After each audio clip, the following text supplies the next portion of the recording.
Hi everyone, my name is Kayver De Leon. I am a psychologist from Child from Possibility Psychosocial Services. Welcome to this webinar entitled Psychological Preparedness to Transition Back to Work After Quarantine.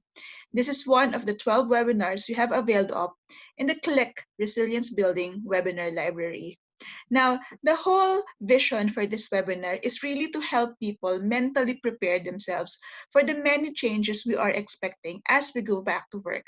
Now, I understand that all of us are dealing with different contexts. Some of us, for example, are coming back to work after telecommuting. So during the quarantine, some of us have worked from home full time, but now we are being asked to report back to site. Sometimes that reporting is really on a part-time basis or on a rotational basis, but at times we are being asked to report on site on a more permanent basis. For other people, there's really no break from the quarantine to the regular work that they do. So you have frontliners who have reported to their work sites and really are just dealing with the changes, the many different demands of safety, health, and the other concerns that are being dealt with because of this pandemic. So the webinar now is really about them coming to terms with this being something long term, that the changes that they thought was temporary during quarantine was actually something that they would have to do for maybe at least a year because we don't know how long this situation would last. And all of this takes a toll on our mental health. There are a lot of adjustments that needed to be made. And for some people, adjustments are easy. But for others, it's really something that needs a lot of constant attention and a lot of self care. And that is the purpose of this webinar. So I hope that you would learn something from it.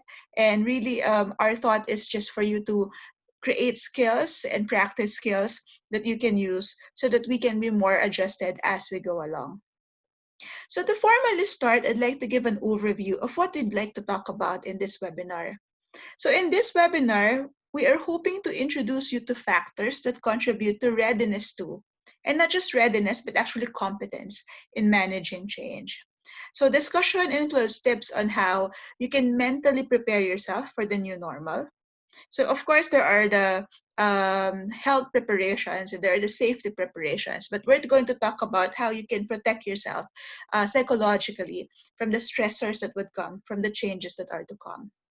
We would also talk about how we can minimize adjustment problems and how we can embrace change.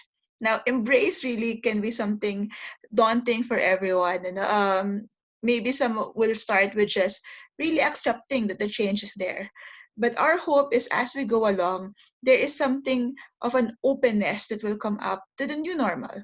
Doesn't say that we like it. It doesn't say that we didn't wish that this isn't happening, but maybe there is a way to make it work, and maybe we can thrive and even get better and enhance our personalities as we go through the differences that we are about to expect.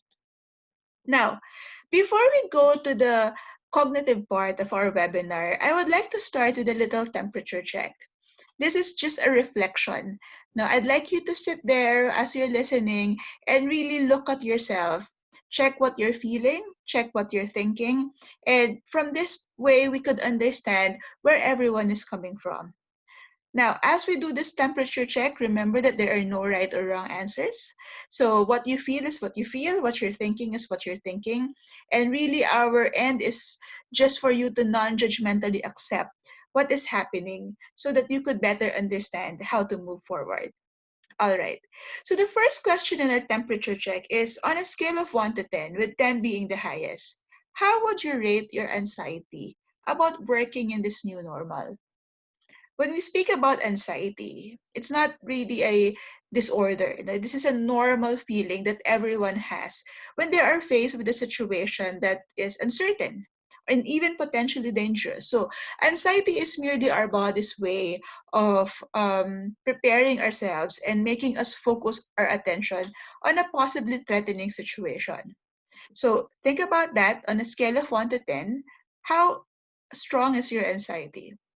You can pause this video so that you could really reflect about it, and you can even get a pen or paper so you can jot down your notes. Right. So a second question that I'd like you to think about is how would you rate your psychological readiness to resume work? Now, how you would define psychological readiness would be up to you. So it's really just about this whole willingness. No, are you excited to wake up and to go to work? Or do you have reservations? Do you have fears? No, do you have concerns? And if this is something that's going to be asked for you for a long term, no, the changes that are about to happen, how prepared do you think you are to navigate those changes? You can also list down your top three concerns as you resume work post quarantine. Are there things that you'd like to change in yourself, the management of the company, to change in the company, or even in just the situation? No, there are worries that you have concerning the whole situation that we're facing. But also, as important, I'd like you to reflect, what are your top three strengths for coping with the new normal? When we talk about strain or stress, no, it's also as important to think about, what have we been doing so far that's working? Because even if you say that you are stressed out or burned out or overwhelmed by the situation that we're in, you have survived thus far. And so there is something that you're doing right. No? And it's just really a matter of thinking about how we can do more of it, and how we can affirm ourselves for the good job that we have been doing, even though not everything is perfect. And this is an important thing as well.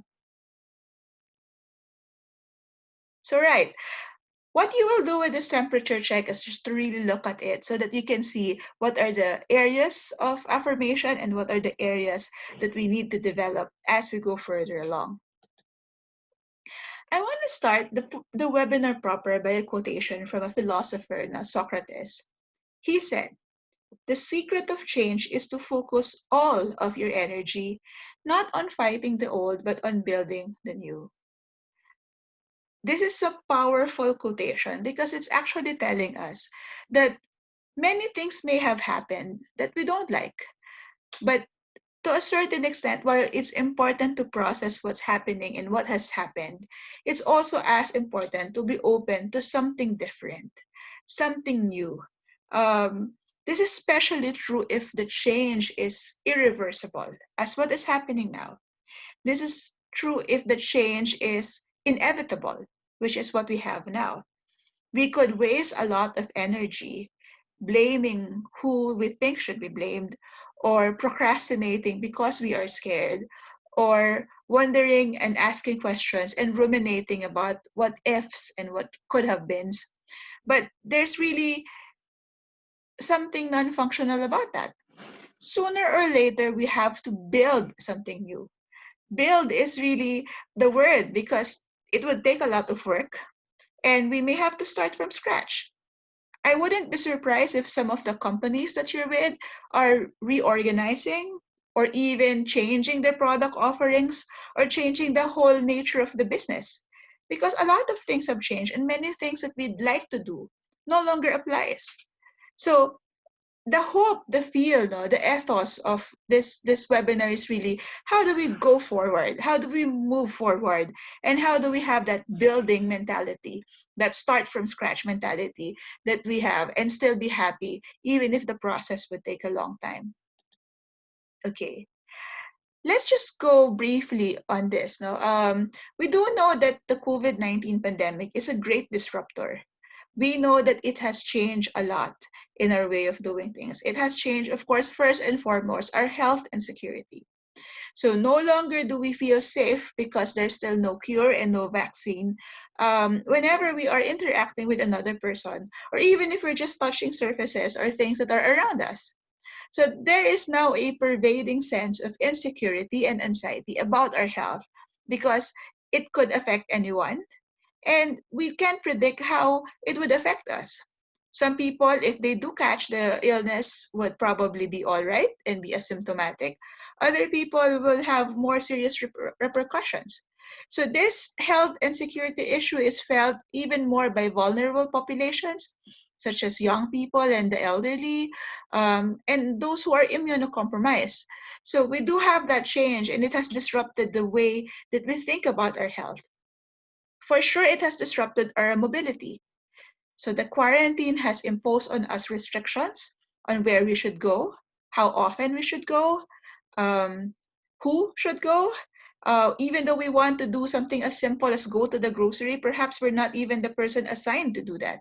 So we are being asked to limit ourselves to our homes, and we are being asked to think carefully whether or not our journeys are necessary or not.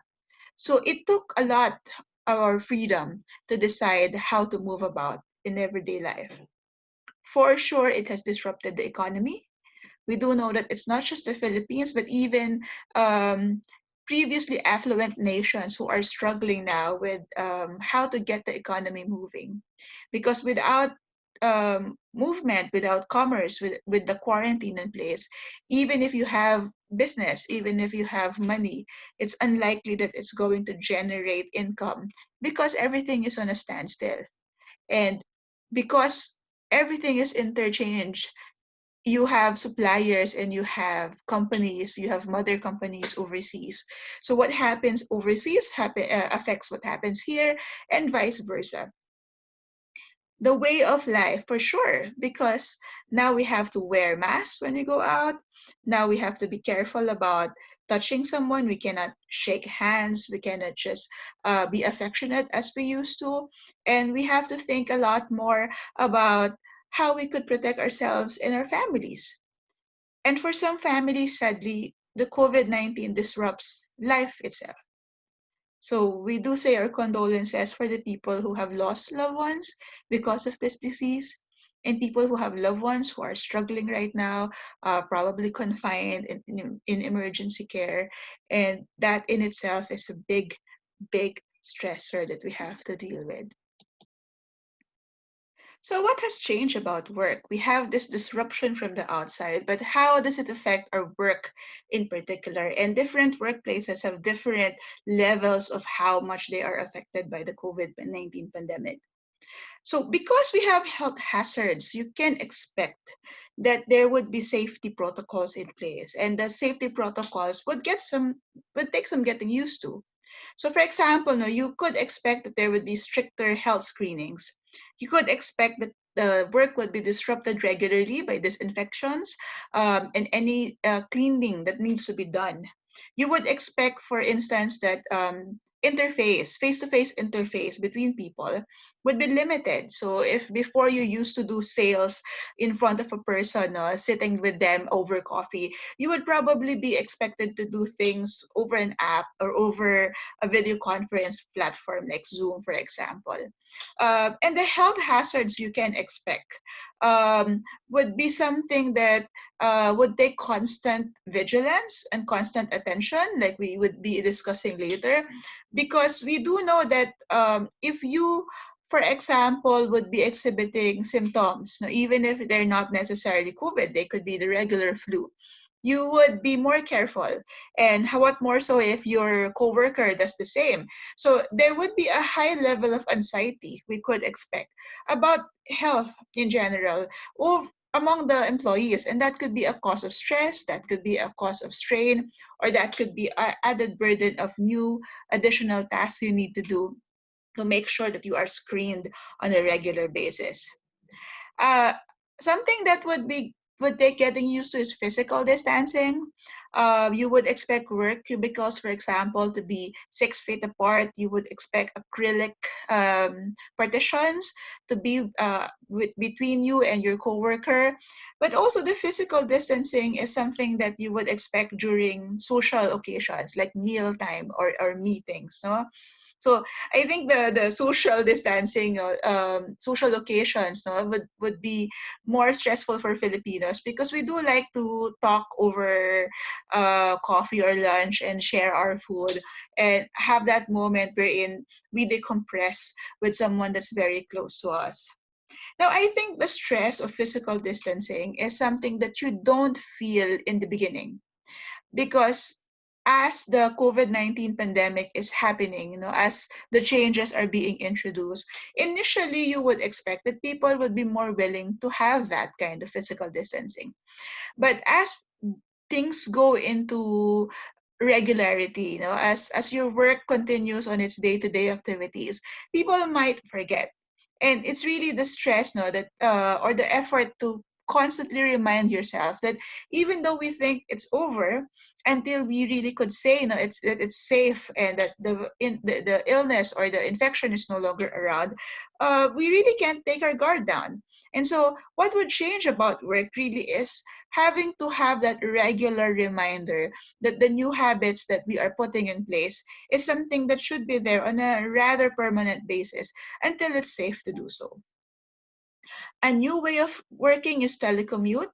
Telecommute is not really new. We even have a law asking us, to increase our telecommute, but now it's being forced upon us. No? So some people after the quarantine would probably telecommute on a full-time basis.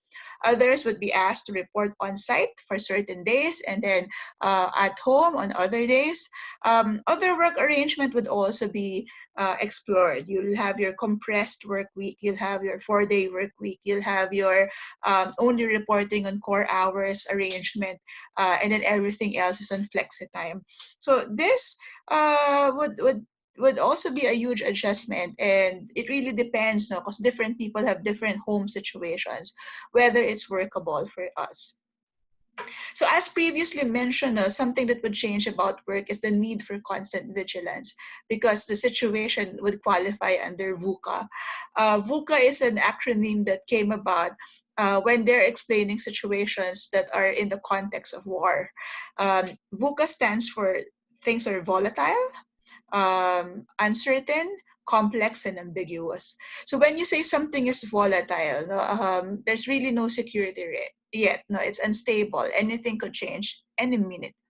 It's uncertain because we don't know whether the future will be positive or just the same, or it will actually get worse. Complex because the decisions that we need to do are not as simple. For example, no, how do we balance financial health with physical health? We need to work, we need to open the business, but when we do so, there's a trade-off, there's a sacrifice. And when we prioritize health and just quarantine ourselves and not work, the trade-off is where will we get our salary or food to eat for the next day. So it's really a complex situation that has a lot of factors in mind. Ambiguous because you don't know what's the right thing, you don't know whether or not this is the right way to go. The thing about COVID-19 is there's a lot about the virus we still don't know. So we have made reasonable assumptions. We say that it's a virus, it's probably transmitted through droplets in the air, and these are the ways that you can get it, and these are the ways that the virus would die. But we are still researching a lot of things. We are still researching, for example, how asymptomatic people would infect others. We are researching as well how whether or not someone who has recovered will get it back, or would the virus mutate? Now, there's a lot of things we don't know, and there would be a need for constant vigilance because business can get disrupted at any point. So a business can open now, but it doesn't say that you can be open for the next few months. If a new outbreak comes, if a second wave comes, that we have to be ready for new disruptions. And that's something that we need to think about. It takes a lot of physical and psychological preparedness to do. Some companies would have to reorganize. Even without a pandemic, a reorganization is stressful. For example, some businesses would have to change their product offerings because they may not be okay, that may not be viable. For example, if people's spending capacity is less, you would expect that some would start opening budget programs, budget offerings. If some services are delivered in person, they would have to find a way to deliver it remotely. So companies are reorganizing, and there's a sad thing also that some companies may even feel that they have to retrench employees or change your work roles, or limit your working reporting payable hours because they have to adapt also to the change that is about to happening. And this is something that's very, very stressful. For sure, there's be a higher reliance on technology. You've heard of the Zoom fatigue, no? If you're video conferencing for a lot of time, it's actually draining a lot of energy in different ways. And you need to think about techno stress also as you go back to work. Be prepared for invasive medical screenings, tests, and questions. You may be asked to do a blood test, a rapid test as you go back to work. You may even be asked to do a test on some semi-regular basis just for precautionary um, measure. Some questions would be asked of you. For example, if you become a person of interest or a person under investigation, you could expect that there would be contact tracing. You would expect that you would be audited for the way you have been doing things. So this could feel very invasive. They might ask about your medical history to determine your physical fitness to work for a certain situation, and that in itself would take some getting used to. The last two are related. No, you have compounding stressors within work and outside work, and maybe possibly resulting mental health issues. Compounding stressors, we are talking about maybe at home, right? If your partner is also undergoing stress because their work has readjusted, that could take its toll on you. Children now are being asked to study at home because schools, it's not yet sure if they will open. So that could be a stressor to a working parent. Now you have to balance work and taking care of the kids and do your home study program, supporting your children for school. So that could add and that could really determine whether or not a person would be vulnerable to mental health issues. Um, so you do have your mental health concerns, no? You have your stress, you have your anxiety. We are thinking people would also be vulnerable for depression, but these are all just possible concerns. So that's why we're doing with this webinar, because we're hoping to do some preventive, protective programs, at least the information, getting information out there on how you could limit the impact of all of these changes in your mental well-being. Okay, so let's start. No, I think one way to psychologically prepare yourself really is to get the information that you need, and a lot of coordination with HR and a lot of research could be helpful in helping you get prepared, because you have to know what are the givens. You have to know what are the things that you need to do. Top of mind, I would think that some questions you can ask HR is, do I really have to report on site? Do I really have to work for in a social setting?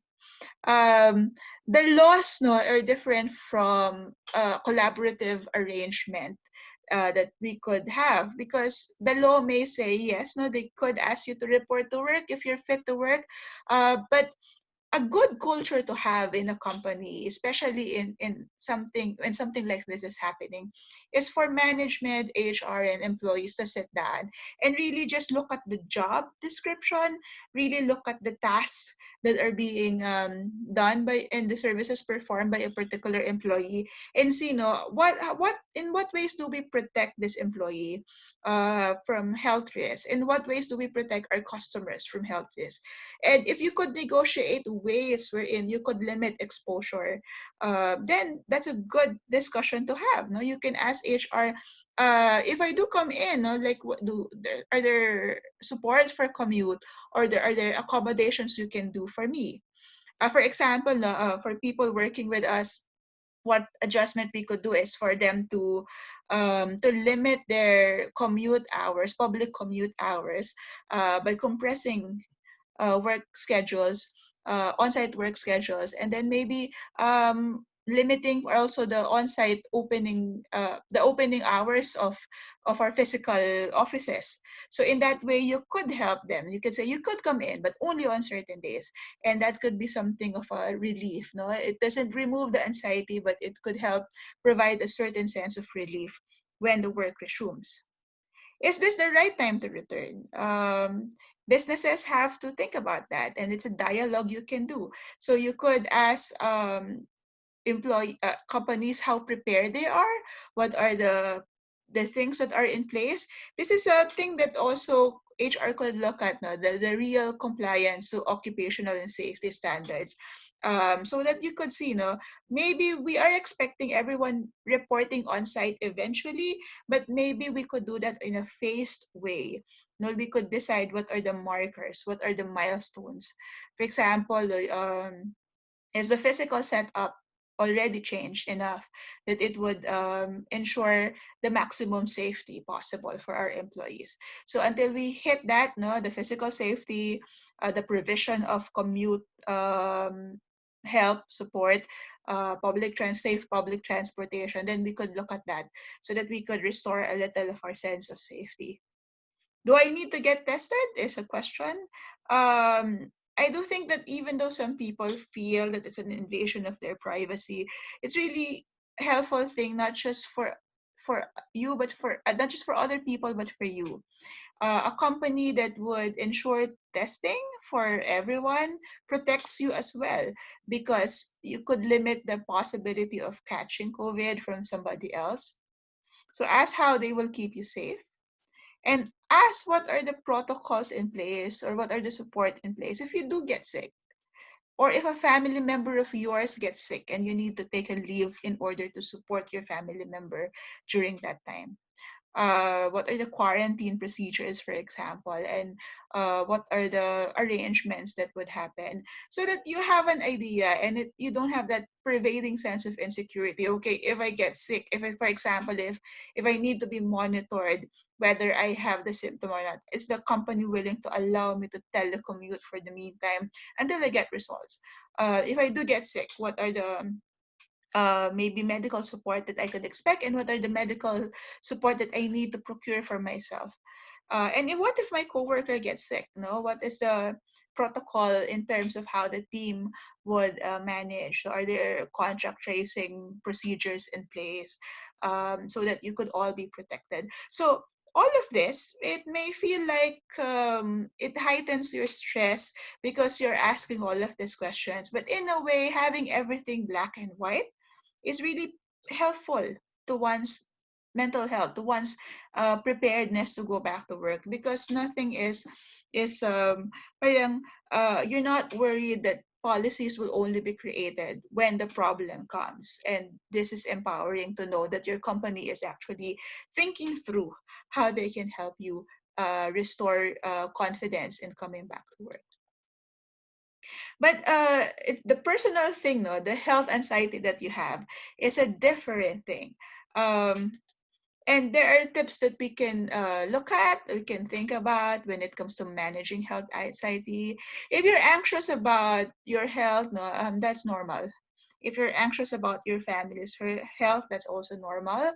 In any of the surveys that our company has been doing, when it comes to what's your highest stressor, whether at work or in your personal life, it's really the fear of the illness. Because and this is a reasonable, rational fear, because this is a serious condition that have resulted in death. So we do need to think about that. But at the same time, even though it's just and right to to be afraid of it, no, it really shouldn't take over our life. And there are ways to manage this anxiety so that we could really restore a certain sense of safety, no, psychological and personal safety, when we navigate the new normal. So the first thing that it's important to think about is to not obsess about things we cannot control. Um, you could look at things, no, what is something that you can do something about, something that you could influence, or something that you really have to surrender yourself. So for example, no, whether or not there would be an outbreak in your barangay, an outbreak near you in your workplace, is not something that you can control, short of really checking in on everybody else. No, that is not within our control. So overly worrying about that, no, thinking about that every day, so much so that it consumes your energy, is not really helpful. At some point we have to surrender that there are things that we cannot do. No, you do the serenity prayer. Na, I have to accept the things that are just is. I cannot change. But so that you don't get so that the emotions that you have do not get repressed, we do suggest that you could schedule a worry window. A worry window is like 15 or 30 minutes wherein you indulge the worries that you have, the anxieties you have, and voice them out or write them down or talk about them to someone, or just like think through them.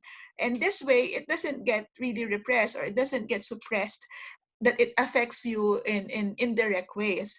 because emotions would come whether or not you choose it. It's really your body's instinct whenever something is happening, and anxiety in particular is our instinct when there is a threat. So if you set it aside, no, you refuse to think about it, it actually just gains momentum. So decide, for example, maybe you could say every 6 p.m. to 6:30, I would allow myself that worry window. But you put that boundary, when those 30 minutes are up, you can set the worry aside and focus on the things that you can control and are good things happening in your life outside of this pandemic. Because this doesn't, although the changes are massive now, there are still a lot of things happening in your life that deserves your attention, especially things that will give you positive emotions and will replenish what the stress of the moment has taken from you. So yes, no, what anxiety does is make you think of worst case scenarios. But the way to deal with catastrophizing is to really just to ask, what if, and plan accordingly. So, for example, no, on me personally, my worry is that my children will be infected, and that I would be in a position where even though I could afford to go to a hospital, the hospital will be filled, and no one would accommodate. And that plays in your mind. So ask yourself, okay, what if?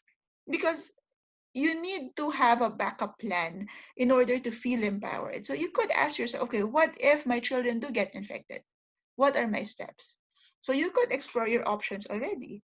So what you could do is you could have a list ready of nearby clinics you could go to. You could have a list already of what's the steps that you would take, the best action you could take, even though they won't perfectly address the problem, just so you would know that there is something that you can do and you need not be paralyzed by the fear of the situation. Lower your expectations but place within the context of hope.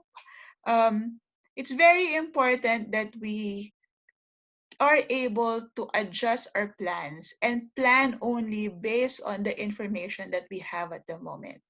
So if we're overly optimistic, no, for example, while I'm recording this, it's still quarantine. No, if you're overly optimistic and you say, yeah, the quarantine will end next week as promised by the government, you just get stressed out if it's extended. So be hopeful. We would like to be hopeful and aim for the best. No, sana, no, this ends. Sana the vaccine is here in 6 months. But lower your expectations so that they're based on reality, and that you could have room to adjust your plans according to the information that you have at that moment. So you can say, okay, I'm going to expect that this is something that's going to happen because this is the number of cases for now. This is the financial capacity for now. So based on what you have in the moment, adjust your expectations accordingly.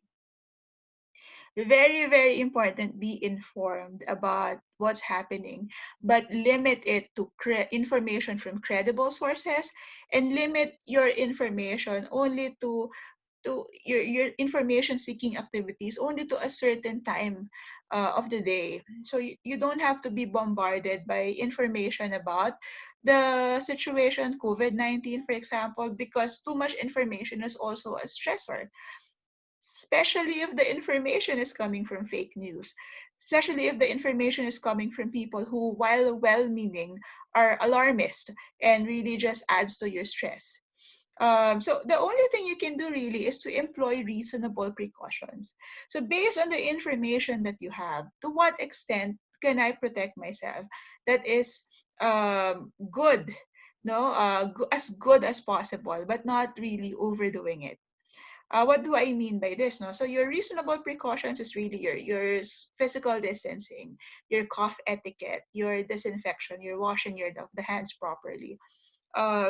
Anything above and beyond those recommended precautions, while good, no, may tax you. So, for example, no, I have read there's a Facebook post going around that the best way for you to prevent COVID is to gargle your mouth with warm water every 15 minutes.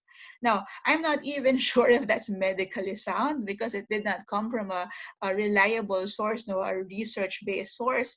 But imagine the stress of doing something every 15 minutes, and then the stress of worrying if you missed a window, if you miss a 15-minute a schedule of doing it. If you're not even leaving your house and your house is disinfected enough, then reasonable precaution is really just to stay there and ensure that you don't touch surfaces that are not sanitized.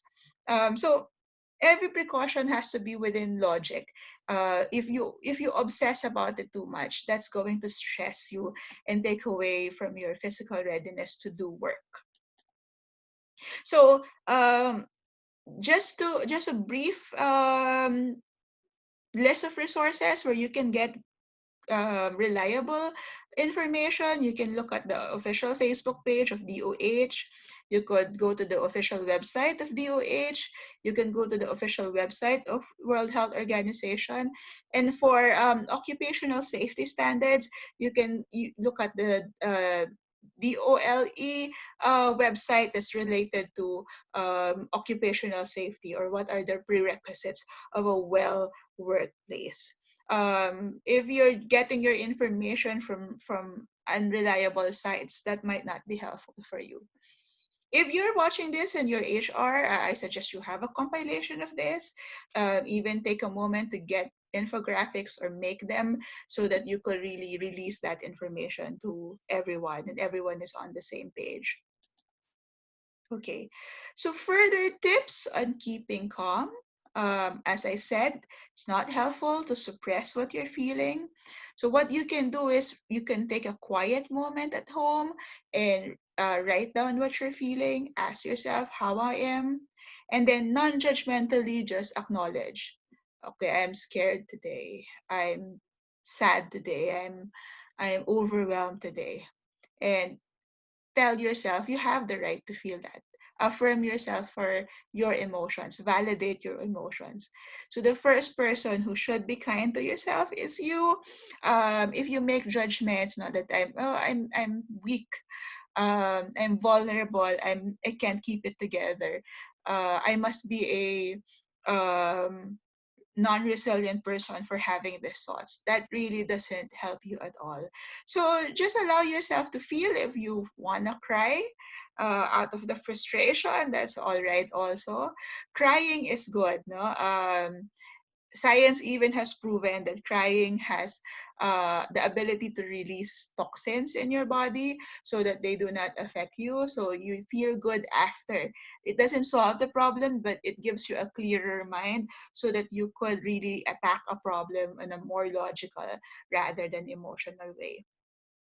To keep calm, if ever the health anxiety is getting to you, practice mindfulness strategies.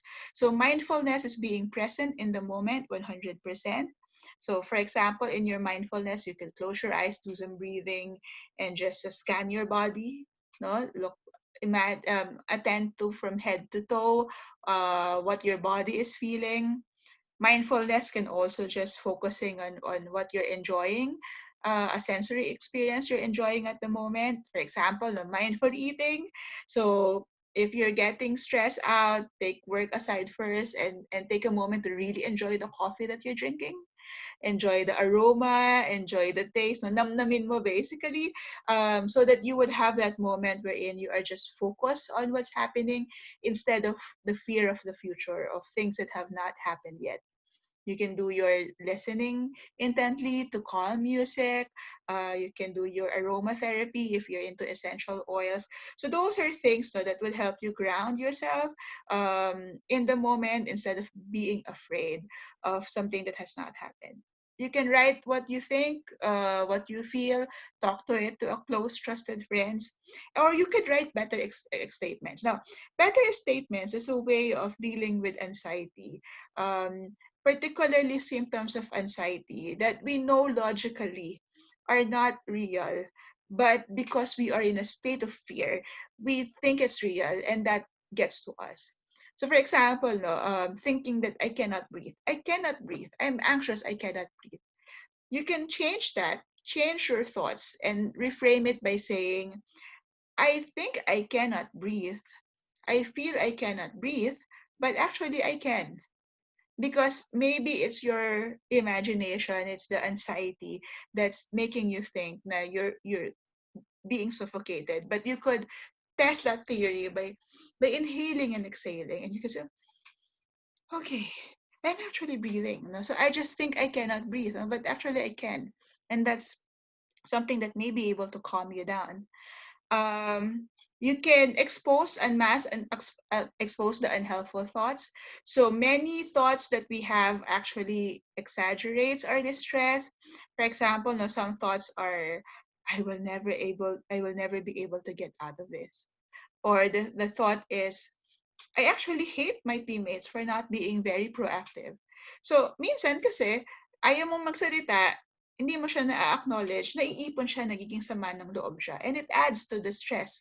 So, if you have thoughts no, that are not helpful, don't judge them yet. Just look at them, write it down, and then you can study them. And then after understanding them, you can do something about it.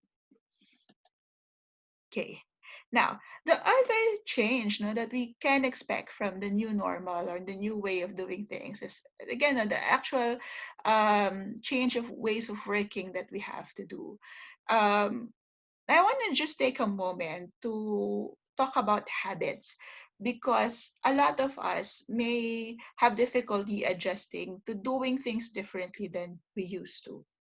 For example, disinfecting your computer, your workspace, or disinfecting your space after every client that you talk to.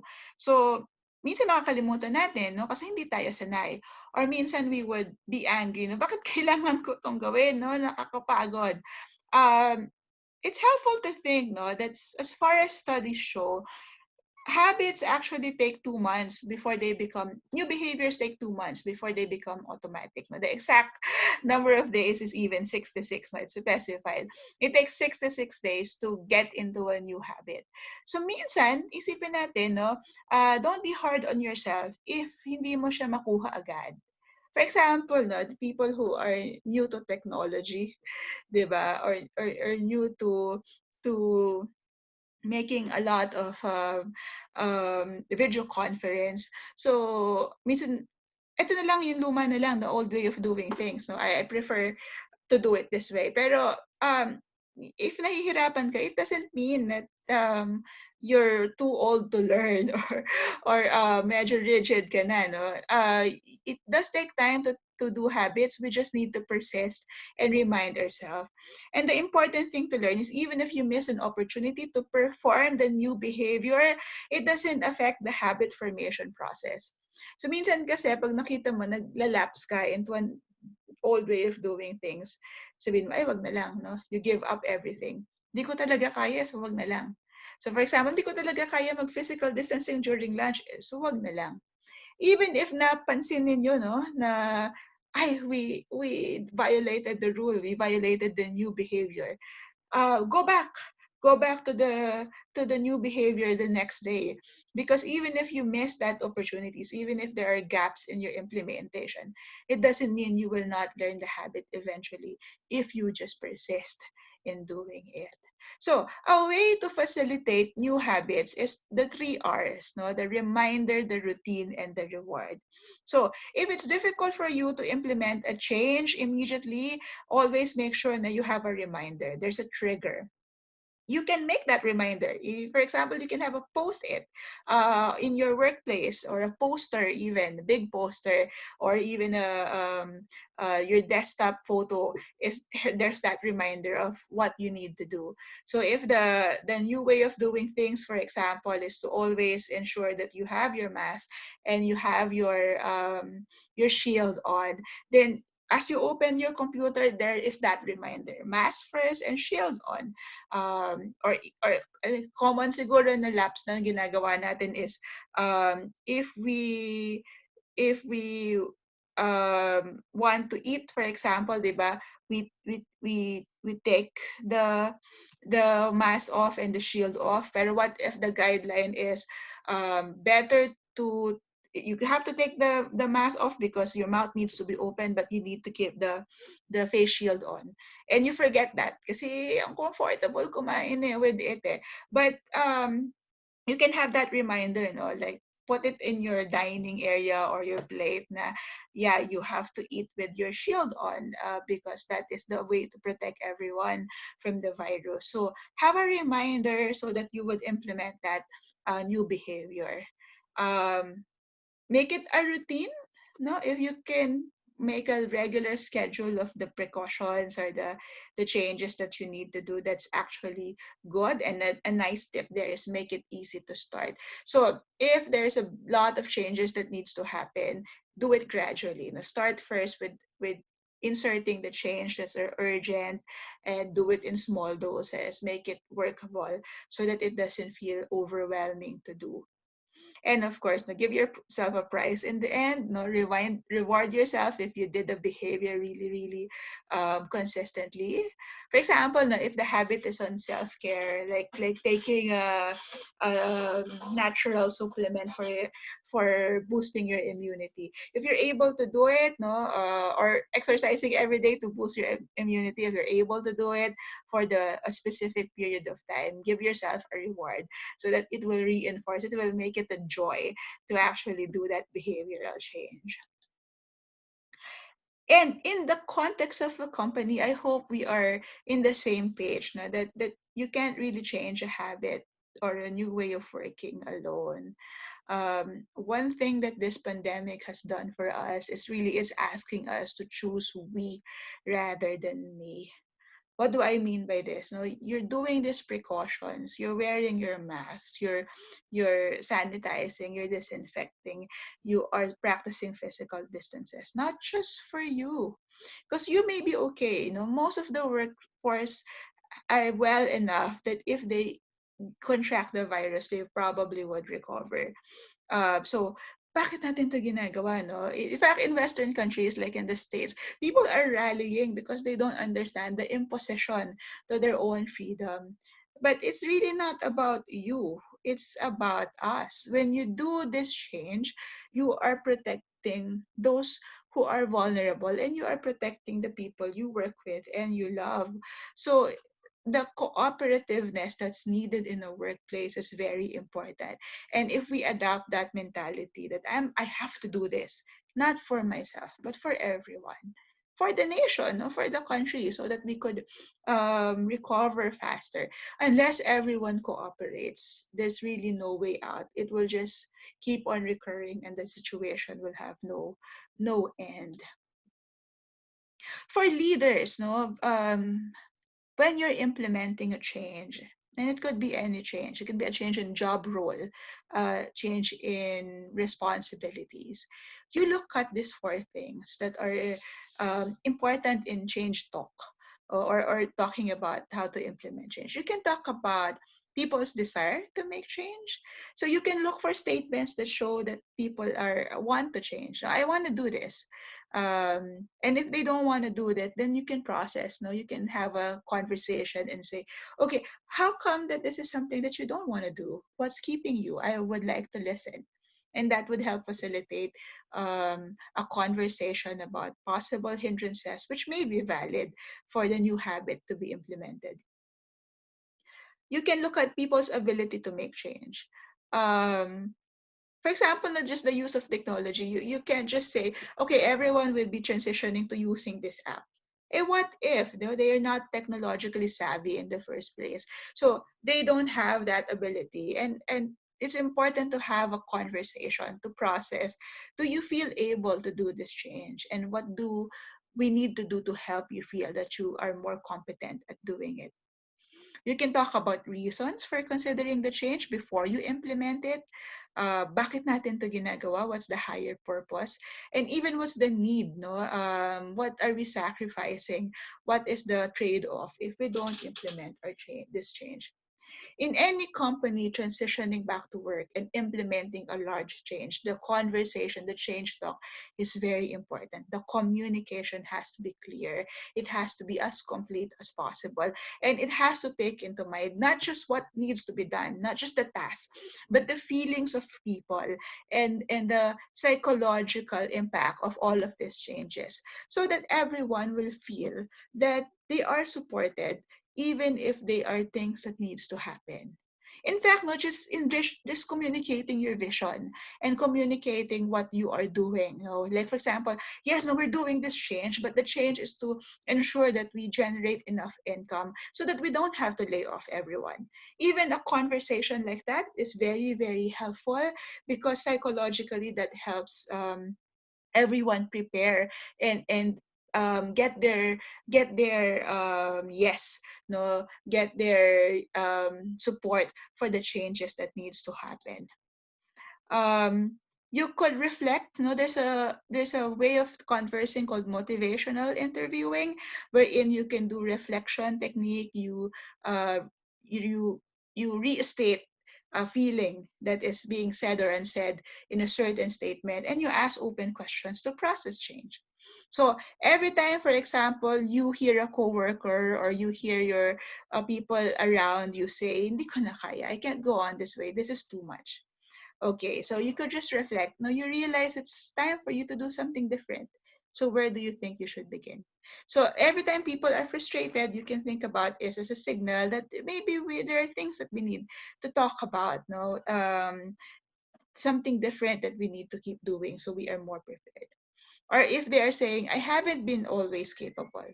So you could reflect by saying, "I think you want to believe in yourself and your ability. You are frustrated that you're not capable because there is something you want to be capable. So can you tell me about your strength? Let's focus on helping each other find what's positive about themselves that will allow them to accomplish the changes that's about to happen. I just have to find the time whether I want to do this change or not. So maybe this is becoming a stronger priority. So where are the opportunities that you can do this change? So it's very important that to have that moment wherein supervisors or even peers coach one another so that they can adapt to change better. So let's adopt a we mentality and support one another and teach one another so that we can all get to the destination of safety together. Okay. Um, Want to introduce lang a concept called the flux mindset. This relates to what I said earlier about things being vulnerable, uncertain, complex, and ambiguous. Anne Ryan said no that the way to deal with this pandemic, for example, or any complex change is to have a flux mindset, meaning makes plans with the assumption that the plans would change. Rather than making plans at all, this means getting used to continuous change as default. So we're talking about change talk, but it's important that everyone is leveled off in the idea that the change could change, the new change could be replaced by a different change. No, so it's something that's very constant. So the way really to psychologically prepare yourself is to position yourself in such a way that you would succeed regardless of the scenario. So maybe sit together as in a meeting, or maybe you, if you're watching this webinar on your own, make a make a scenario A, scenario B, scenario C, and then see how you would succeed in each scenario. Plan ahead how you would succeed. So for example, okay, so if I'm being asked to telecommute, what's the position that I need to do? How will I succeed in it? If I'm being asked to work on site, well, how will I succeed? If I'm being asked to sadly take a part-time role rather than a full-time role, and my salary will be less for the companies to survive, how do I make myself succeed? What kind of supplementary income do I need to pursue so that it would work for me? So do a scenario check and then be prepared for any change that might happen, and that would help you retain a sense of efficacy, the belief that you can do the change or you could survive in the new normal that's about to come. Okay. All right. There's a separate webinar in the CLiC library that relates to telecommuting or working from home, but I want to do like a quick run through of tips you can do if ever you are being asked to work from home in the new normal. So very important that you set a workspace, even though it's your house. Try not to work on where you eat or where you sleep, but rather maybe have a table there where you would be working. Ensure that it's a proper working space, it's a conducive working space. That means it's well lighted, it's comfortable, it's free from distractions to the extent possible, so that you could have that mind frame or mindset conducive to working. You have to create boundaries between work and home. I know that's easier said than done, but it's a two-way communication. So it could mean that you will tell your children whether or not you can be bothered or can be um, asked to do something for them on a certain time. So you could say, okay, from 9 to 4 p.m., this is actually mommy's work time. So this is, we could have our family bonding time after or before, no? And sometimes the boundary has to be, ikaw, no, giving yourself a boundary kasi minsan ikaw yung hindi makalet go. So for example, no, um, one common thing about working remotely is sometimes the communication will come at any moment. You'll get an email on a weekend, for example, or you get an email or an inquiry outside work hours, and ikaw yung hindi makaresist ng temptation to open your email account and check what's the new communication. So unless your work requires you to answer things in real time, many things could wait, and you have to protect your family time, your personal time by that boundary. Sometimes no, in the culture kasi sa company, may mga companies wherein people do communicate outside working hours. So it may be a good idea to tell HR or your manager to add that to the wellness program, ensuring that people are not bothered outside of their work reporting hours, so that you could really, really protect your physical and psychological well-being. One way to manage techno-stress is to avoid multitasking. While you think it's a paradox. Now, some people think if they do several things at once, it becomes more productive and less stressful. But studies do show that for some people, um, the multitasking actually is more stressful. So, for example, you're attending a video conference over Zoom about a meeting, but at the same time, you are opening emails and you are attending to your children on the side. No, you're muting the the video and you're removing your video on the screen so you can do other things. That's actually stressful in the long term because there's a higher load on your mind whenever you're doing this. So to the extent possible, let's practice mindfulness. Let's really just focus on what we're doing. What the effect of that is it actually helps you accomplish more because you're faster and more effective. Multitasking makes you think you're accomplishing more, but you're probably giving just a percentage of your attention and your energy on one task because you're trying to do them at the same time. Very important, no, help with techno stress is to maintain proper posture and to mind eye strain. You have to position your laptop or your table in such a way that it lessens the stress on your back. So as much as possible, sana yung table nyo is aligned with your elbows, not too high or not too low, and that you are sitting in a chair that's really meant for working. Otherwise, sasakit yung katawan nyo and that will just add to stress. So mind eye strain, if you're working in front of a screen all the time, try to buy a screen protector, rest your eyes in between, take breaks, no, and that's related to the next step, which is if too much video conferencing is stressing you out, especially straining your eyes. Certain conversations, baka kaya sa phone na lang, no?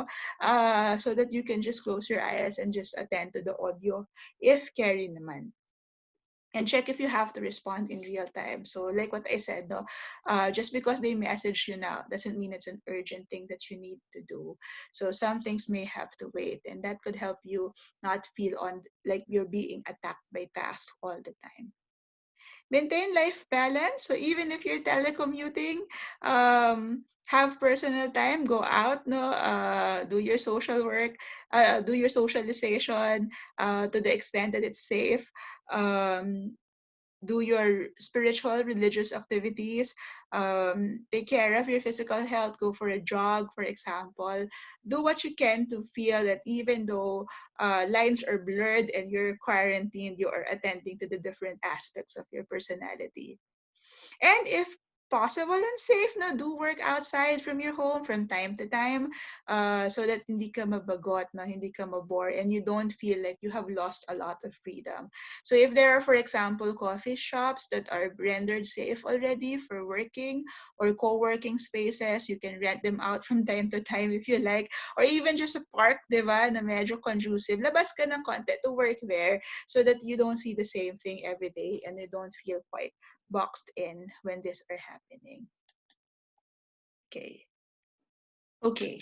So we're nearing the end of the webinar, and I want to focus the latter part of our discussion on actually just discussing change in general, because part of the psychological preparedness when transitioning back to work is changing our attitudes and our concepts of change so that we can be more open and flexible. This will add to our agility, our mental agility in adapting to the situation, the very complex situation that we have to encounter to navigate as we move forward.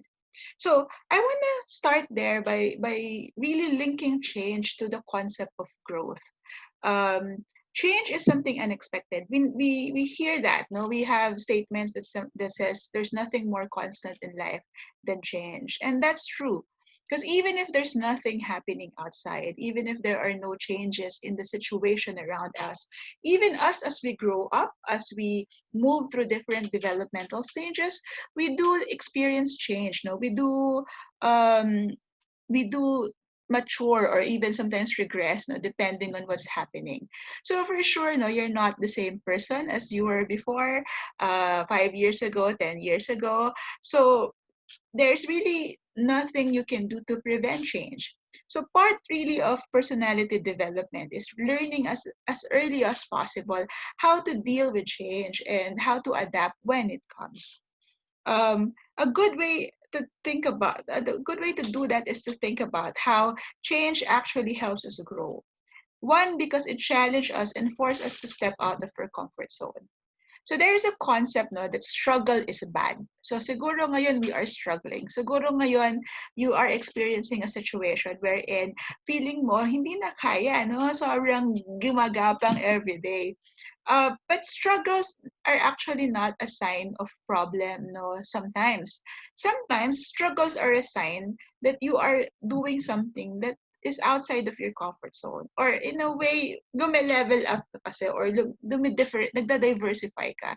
So you are struggling because there is something that is not yet within your skill set that's being asked, no, for you to learn in this situation. And if you adapt that mindset, wherein, okay, what I can do is actually learn that. What I can do is appreciate na how exciting, di ba, that I'm learning something new that maybe I could integrate in my person in the future.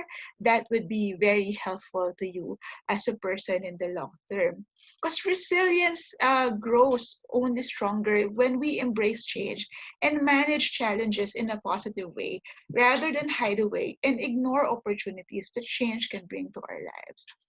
So maybe this is the opportunity, no, like on the personal level, no, and being asked na to learn how to drive, because for the longest time I procrastinated, and when I'm quarantined noon at wala akong capacity to drive, wala. So hindi na ako nakalabas, no. So things like that. Or dati kasi I don't know how to do video conferencing. Dati kasi I do not want to learn technology. So because there is change, there's a challenge for us to expand our skill set. And what's good about it is when things resume to a sort of stable, normal outside of this crisis situation, you would have your old skill set and your new skill set, and that could help you redefine yourself and even change your plans for the future. No, chase new dreams and be more adaptive to the context of the present times. So very briefly about change, no, some change happens because we choose it, For example, no, choosing your partner or choosing your current career. Some change happens not out of random circumstances. No, for example, if a natural calamity passes by your state, your province, for example, chamba, no, malas. Pwedeng swerte or malas kasi yung chance, no? So, pwedeng you have to change kasi malas, ikaw yung nadaanan ng disaster. Or pwedeng swerte for some reason, you are naging kapitbahay mo yung person na magbibigay sa'yo ng opportunity. But change can also come during crisis. And I think the pandemic is really a crisis point. When you say crisis point, this is a point wherein your resources to cope are not enough because the stressor, the situation is too much. Um, the nice way of thinking about crisis is really to think of it as a turning point. No? A crisis is a turning point wherein you are being asked to do an action. And whatever you do, no, in that action could either make you better or make you worse. Make the situation better or make the situation worse. So what's being asked for us in embracing change is an opening to act. um, People who do not do well in a change situation are those who rigidly adhere to their old way of doing things and are not open to taking that opportunity and looking at, okay, what's not working and what's my vulnerability so that I could do something about it. And it really brings us to this idea that instead of resisting change, our way of moving forward is a concept called radical acceptance. It's from a therapy called dialectical behavior therapy, and what it's saying is it is what it is. No, there's no turning back, and maybe we could comfort ourselves with these statements, which, if you reflect upon it, may possibly even be true. For example, no, on a spiritual from a spiritual standpoint, you can say, right here is where I'm supposed to be. Maybe even if life has changed, um, if you believe in a higher power, for example, God has placed you in this situation for a reason. There is something that you need to do or need to learn or something you can do for others, and you are exactly where you're supposed to be. What I do in this moment is all that I have control over. A very favorite scene of mine is that from the Lord of the Rings. There is a situation there wherein the person undergoing the adversity, no, the large challenge, no, his name is Frodo, was lamenting. Sabi niya, I wish that I did not have to do this. No, I wish that I do not have to see the situation.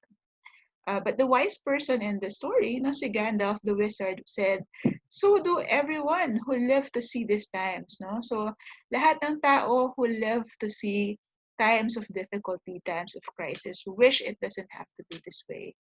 But all we can do, all we can work on is what we do in the present. And that's what we have control over. And that the present moment is perfect even if I don't like it.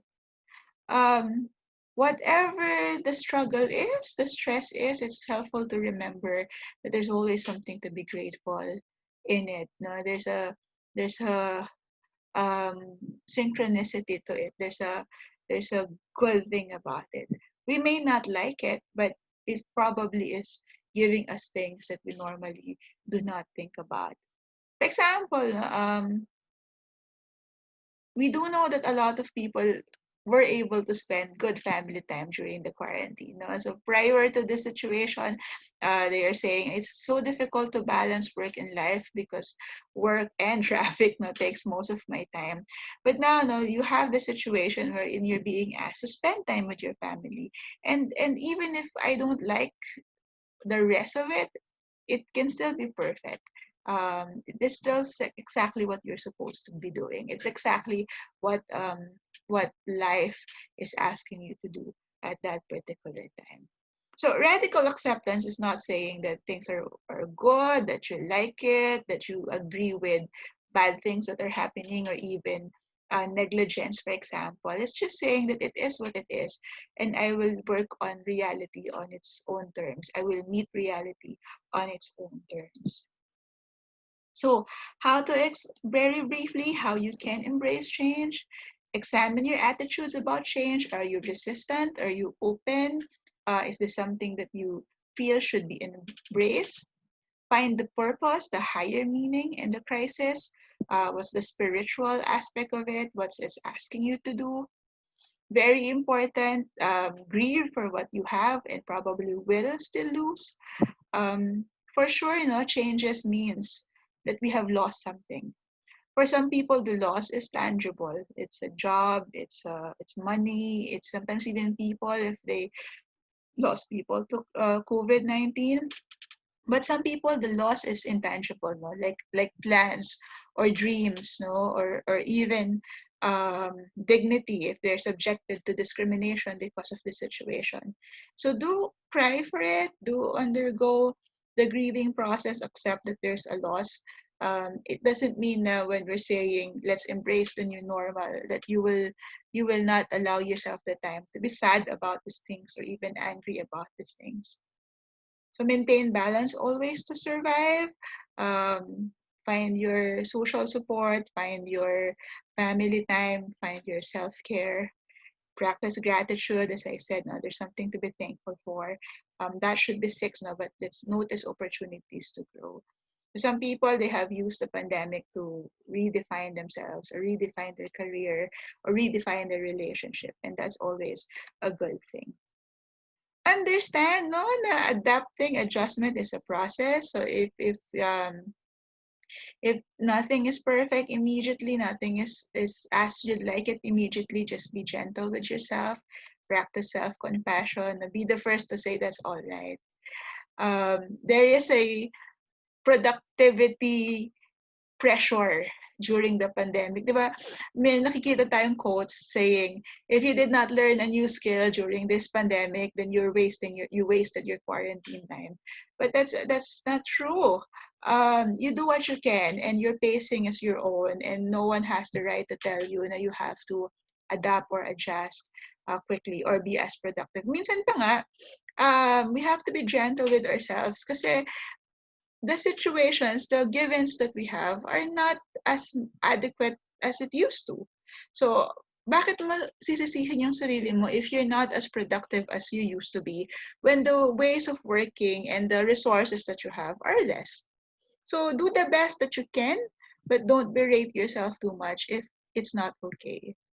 And then, of course, be gentle and compassionate with other people's limitations as well, because everyone is having a hard time, and a little extra patience goes a long way. So let's be grateful, let's be thankful, and let's remember that we are blessed.